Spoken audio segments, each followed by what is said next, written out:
Hello नमस्कार साथियों, एक बार पुनः आप लोग के बीच उपस्थित हो गया हूँ और आज एनसीईआरटी सीरीज़ के वर्ग 6 के इतिहास विषय से जो अंतिम वीडियो है, वर्ग 6 के जो हिस्ट्री का है ये अंतिम वीडियो। इसके बाद फिर हम लोग 7वें वर्ग में प्रवेश करेंगे। तो आज हम लोग अध्याय 6 जो है नए प्रश्न नए विचार पे हम लोग चर्चा करेंगे। यहाँ दो नए विचारों पर चर्चा करेंगे। एक विचार जो महात्मा बुद्ध का विचार है और दूसरा महावीर स्वामी का विचार है। तो दोनों ही विचारों पे हम लोग चर्चा करेंगे। तो आगे बढ़ने से पहले आप सभी मित्रों से मैं अनुरोध करूंगा कि जो भी मित्र चैनल पे नए हैं कृपया करके चैनल को सब्सक्राइब कर लें, लाइक करें, शेयर करें तथा अपना कमेंट्स करना ना भूलें। मित्रों, कोई भी सिविल सेवा परीक्षा हो या फिर स्नातक स्तरीय परीक्षा हो, सभी परीक्षाओं के लिए एनसीईआरटी को पढ़ना बहुत ही आवश्यक है। एनसीईआरटी के बिना बदलते हुए पैटर्न में आपको काम चलने वाला नहीं है। तो इसी उद्देश्य को पूर्ति करने के लिए, आपकी सहायता करने के लिए हमने एक प्रयास शुरू किया है जिसमें कि छठवीं, 7वीं और 8वीं प्रथम चरण में इन 3 वर्ग के हिस्ट्री और हिस्ट्री और ज्योग्राफी को लेकर के चल रहे हैं। दूसरे चरण में फिर हम लोग 9th और 10th के लिए, जिसमें हिस्ट्री और ज्योग्राफी तो रहेगा ही, उसके अलावा इसमें पॉलिटिकल साइंस तथा साइंस को भी जोड़कर चलेंगे हम लोग। तो आगे बढ़ते हैं मित्र और आज के चैप्टर को देखते हैं बुद्ध की कहानी। महात्मा बुद्ध बौद्ध धर्म के संस्थापक थे, जिन्हें पहले बुद्ध बनने से पहले उनका नाम सिद्धार्थ था, जिन्हें गौतम भी कहा जाता है। उनका जन्म आज से 2500 वर्ष पहले हुआ है। बुद्ध एक क्षत्रिय थे और तथा सांख्य नामक एक छोटे से गण से संबंधित थे। युवावस्था में ही ज्ञान की खोज में उन्होंने घर के सुख को त्याग दिया था। अनेक वर्षों तक भ्रमण करते रहे और अन्य विचारकों से मिलकर चर्चा करते रहे। अंततः ज्ञान की प्राप्ति के लिए उन्होंने स्वयं ही रास्ता निश्चित किया। इसके लिए उन्होंने बोध गया बिहार के एक पीपल के वृक्ष के नीचे कई दिनों तक तपस्या की और अंततः उन्हें ज्ञान को प्राप्त हुआ। इसके बाद उन्होंने यहाँ से वो बुद्ध हुए, सिद्धार्थ से बुद्ध हुए, बुद्ध के रूप में जाने लगे और यहाँ से वाराणसी के नज़दीक सारनाथ गए, जहाँ उन्होंने पहला उपदेश दिया। तो ये बुद्ध के बारे में कुछ मौलिक जानकारियाँ हैं कि उन्हें ज्ञान की प्राप्ति कहाँ हुई। तो गौतम बुद्ध को ज्ञान की प्राप्ति बोध गया के पीपल के वृक्ष के नीचे हुआ और उसके बाद वो सिद्धार्थ से बुद्ध हुए, गौतम से बुद्ध हुए। उसके बाद उन्होंने पहला जो अपना उपदेश दिया वो सारनाथ के पास दिए, कुशीनगर, जो ये अभी उत्तर प्रदेश का एक ज़िला है। तो उनकी जो मृत्यु है, जिन्हें महापरिनिर्वाण कहा जाता है, वो कुशीनगर में हुआ। और इनके बारे में कुछ जानकारियों के बारे में हम लोगों ने यहाँ देख सकते हैं। बुद्ध ने शिक्षा दी कि यह जीवन जो है वो कष्टों और दुखों से भरा है और यह क्यों है, क्योंकि हमारी इच्छा और लालसाएं के कारण होता है। कभी कभी जो हम चाहते हैं वो प्राप्त कर लेने के बाद भी संतुष्ट नहीं होते हैं एवं अधिक वस्तुओं की पाने की इच्छा करने लगते हैं। बुद्ध ने इसे लिप्सा या तृष्णा कहा है। ये कई बार प्रश्न पूछे जाते हैं, लिप्सा या तृष्णा। बुद्ध ने ऐसी शिक्षा दी है कि आत्मसंयम अपनाकर अपनी लालसा से मुक्ति पा सकते हैं। तो ये बहुत ही इम्पोर्टेंट टॉपिक है, इसे आप लोग नोट कर लेंगे।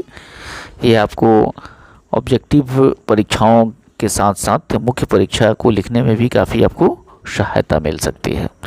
बुद्ध ने अपनी जो सामान्य शिक्षा है लोगों को, वो प्राकृत भाषा में दी। इसे नोट करने वाली बात है।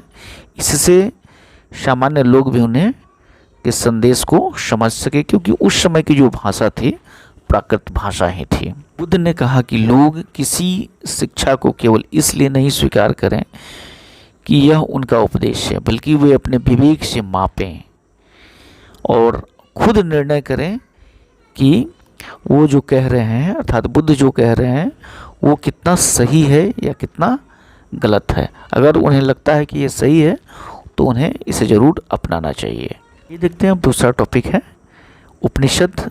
तो जिस समय जो कालखंड में महात्मा बुद्ध अपना उपदेश दे रहे थे, अपने शिक्षाओं से जीवन को प्रकाशित कर रहे थे, उसी समय कुछ अन्य चिंतक भी दार्शनिक प्रश्नों का उत्तर ढूंढने का प्रयास कर रहे थे। उनमें से कुछ मृत्यु के बाद जीवन के बारे में जानना चाहते थे, जबकि अन्य यज्ञों की उपयोगिता के बारे में जानने के उत्सुक थे। इनमें से अधिकांश जो चिंतक थे उनका यह मानना था कि विश्व में कुछ तो ऐसा है जो अस्थायी है, जो मृत्यु के बाद भी बना रहता है। इसका वर्णन उन्होंने आत्मा या ब्रह्म या सार्वभौम आत्मा के रूप में किया है। वे मानते थे कि अंततः आत्मा या ब्रह्म एक ही है। ऐसे कई प्रश्नों का संकलन उपनिषदों में हुआ है। उपनिषद जो है वो उत्तर वैदिक ग्रंथों का हिस्सा है। दरअसल उपनिषद वेद का ही एक हिस्सा है। वेद का एक दार्शनिक पक्ष है जिसे उपनिषद कहा जाता है।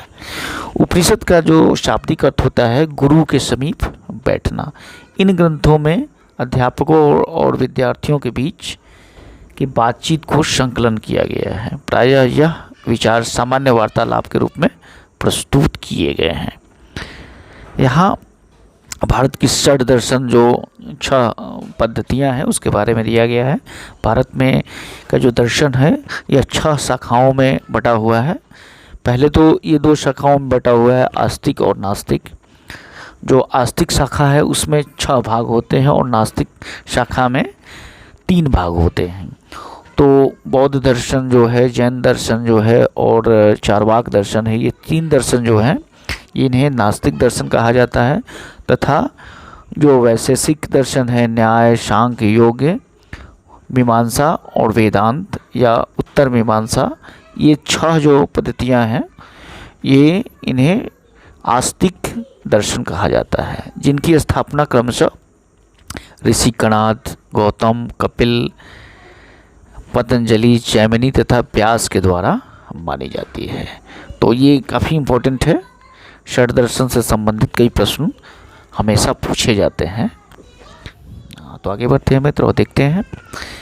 इन चर्चाओं में भाग लेने वाले अधिकांशतः पुरुष ब्राह्मण तथा राजा होते थे। कभी कभी स्त्रियां भी इसमें भाग लेती थी, जिनमें जो उनका प्रमुख जो नाम है वो है गार्गी, अपाला, घोषा, मैत्रेयी जैसी स्त्री विचारकों का भी उल्लेख मिलता है, जो अपनी विद्वता के लिए जानी जाती है और वाद विवाद में भाग लिया करती थी। तो ये काफ़ी इम्पोर्टेंट है, इस चीज़ को आप लोग ज़रूर याद रखेंगे, इसे नोट कर लेंगे। इसी तरह एक प्रसिद्ध अपवाद सत्यकाम जबाल का है। सत्यकाम जबाल नाम उस दासी माँ के नाम पे पड़ा है। सत्यकाम के मन में सत्य जानने की तीव्र इच्छा, जिज्ञासा उत्पन्न हुई। गौतम नामक एक ब्राह्मण ने उन्हें अपने विद्यार्थी के रूप में स्वीकार किया तथा अपने समय के सर्वाधिक प्रसिद्ध विचारकों में से एक बन गए। उपनिषदों के कई विचारों के विकास के बाद प्रसिद्ध विचारक शंकराचार्य के द्वारा किया गया, जिन्हें हम लोग आगे की कक्षाओं में भी पढ़ेंगे। शंकराचार्य के बारे में आप जानते भी होंगे, जो कि इनका संबंध वेदांत दर्शन से है। वेदांत का जो दर्शन है वो शंकराचार्य ने दिया था। इसके बाद जैन धर्म है, अगला जो हमारा टॉपिक है जैन धर्म है। जैन धर्म और बौद्ध धर्म का लगभग कालखंड एक ही माना जाता है। हालांकि जैन धर्म बौद्ध धर्म से थोड़ा सा पहले का धर्म कहा जा सकता है। इस युग में अर्थात लगभग 2500 वर्ष पूर्व जैन धर्म के 14वें और अंतिम तीर्थंकर वर्धमान महावीर ने अपने विचारों का प्रसार किया। वह वजी संघ के लिच्छवी कुल के एक क्षत्रिय राजकुमार थे। इस संघ के विषय में हम लोगों ने इसके पहले वाले जो महाजनपद पाठ था उसमें हम लोगों ने पढ़ा था। 30 वर्ष की आयु में उन्होंने घर छोड़ा और जंगल में रहने लगे। 12 वर्षों की कठोर तपस्या और एकाकी जीवन व्यतीत किया। बाद में उन्हें ज्ञान प्राप्त हुआ, जिन्हें जैन धर्म में कैवल्य कहा जाता है। उनकी शिक्षा सरल थी। सत्य को जानने की इच्छा रखने वाले प्रत्येक स्त्री और पुरुष को अपना घर छोड़ देना चाहिए। उन्होंने अहिंसा के नियमों का कड़ाई से पालन करना चाहिए, ऐसा उपदेश दिया। अर्थात किसी भी जीव को कष्ट नहीं देना चाहिए तथा और न ही उनकी हत्या करनी चाहिए। महावीर का कहना था, सभी जीव जीना चाहते हैं, सभी के लिए जीवन प्रिय है। महावीर ने अपनी शिक्षा प्राकृत में दी है, जैसा कि बुद्ध ने भी किया था। महात्मा बुद्ध ने भी अपनी जो शिक्षा है वो प्राकृत भाषा का ही प्रयोग किया था और महावीर ने भी अपनी शिक्षा को प्राकृत भाषा का ही इस्तेमाल किया है। जैन नाम से जाने गए महावीर के अनुयायियों को भोजन के लिए भिक्षा मांगकर सादा जीवन व्यतीत करना होता था। उन्हें पूरी तरह से ईमानदार होना पड़ता था तथा चोरी न करने की सख्त हिदायत थी। उन्हें ब्रह्मचर्य का पालन करना होता था और पुरुषों को वस्त्र सहित सब कुछ दान कर देना होता था। अर्थात बहुत ही कठिन नियम जैन धर्म में जो भी जैन सन्यासी थे उनके लिए बनाया गया था। अधिकांश व्यक्तियों के लिए कड़े नियम का पालन करना बहुत ही कठिन था।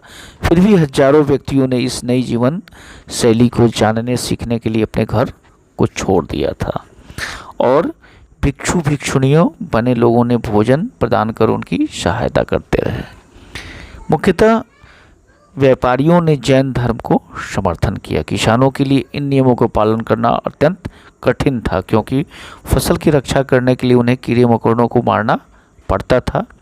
बाद की सदियों में जैन धर्म उत्तर भारत के कई हिस्सों के साथ साथ गुजरात, तमिलनाडु और कर्नाटक में भी फैल गया। महावीर तथा उनके अनुयायियों की शिक्षाएं कई शताब्दियों तक मौखिक रूप से होती रही। वर्तमान रूप में भी उपलब्ध जो जैन धर्म की शिक्षाएं हैं लगभग 1500 वर्ष पूर्व गुजरात के बल्लभी नामक स्थान पर लिखी गई थी। अभी हम इसको मानचित्र में भी देख सकते हैं। इसके बाद टॉपिक है संघ है। संघ का मतलब है कि महावीर तथा बुद्ध दोनों का ही मानना था कि घर का त्याग करने पर ही सच्चे ज्ञान की प्राप्ति हो सकती है। ऐसे लोगों के लिए उन्होंने एक संघ नामक संगठन बनाया जहां घर त्याग करने वाले लोगों एक साथ रह सके। संघ में रहने वाले बौद्ध भिक्षुओं के लिए नियम विनय पिटक नामक ग्रंथ से मिलते हैं। विनय पिटक से हमें पता चलता है कि संघ में पुरुषों और स्त्रियों के रहने के लिए अलग अलग व्यवस्था थी। सभी व्यक्ति संघ में प्रवेश ले सकते थे। हालांकि संघ में प्रवेश के लिए बच्चों को अपने माता पिता से, दासों को अपने स्वामी से, राजा को अपने यहाँ काम करने वाले लोगों से को राजा से तथा कर्जदारों को अपने देनदारों से अनुमति लेनी होती थी। एक स्त्री को इसके लिए अपने पति से अनुमति लेनी होती थी। संघ में प्रवेश लेने वाले स्त्री पुरुष सादा जीवन व्यतीत करते थे। वे अपना अधिकांश समय ध्यान में व्यतीत करते थे और दिन के एक निश्चित समय में वे शहरों तथा गांवों में भिक्षा मांगते थे। इसी कारण उन्हें भिक्षु या भिक्षुणी साधु के लिए प्राकृत शब्द कहा गया है। आम लोगों को शिक्षा देते थे, साथ ही एक दूसरे की सहायता भी करते थे। किसी तरह की आपसी लड़ाई का निपटारा वे प्रायः बैठकें करके किया करते थे। इसके बाद का जो टॉपिक है वो है विहार है। तो जैन तथा बौद्ध भिक्षु पूरे साल एक स्थान से दूसरे स्थान घूमते हुए उपदेश दिया करते थे। केवल वर्षा ऋतु में जब वे यात्रा करना कठिन हो जाता था तो एक स्थान पर निवास करते थे। ऐसे समय वे अपने अनुयायियों द्वारा बनाए गए उद्यानों में अस्थायी निवासों अथवा पहाड़ी क्षेत्रों की प्राकृतिक गुफाओं में रहते थे।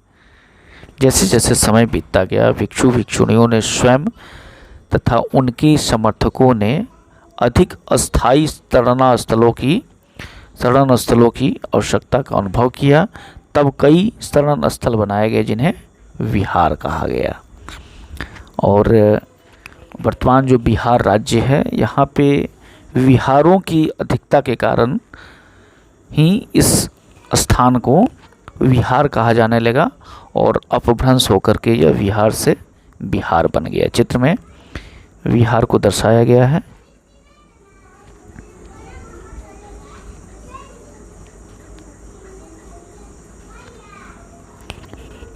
आगे बढ़ते हैं। एक बौद्ध ग्रंथ से ज्ञात होता है, जिस तरह महासागरों में मिलने से नदियाँ अलग अलग पहचान समाप्त हो जाती है, ठीक उसी तरह बुद्ध के अनुयायी जब भिक्षुओं की श्रेणी में प्रवेश करते हैं तो वे अपना वर्ण, श्रेणी, परिवार सब कुछ त्याग देते हैं।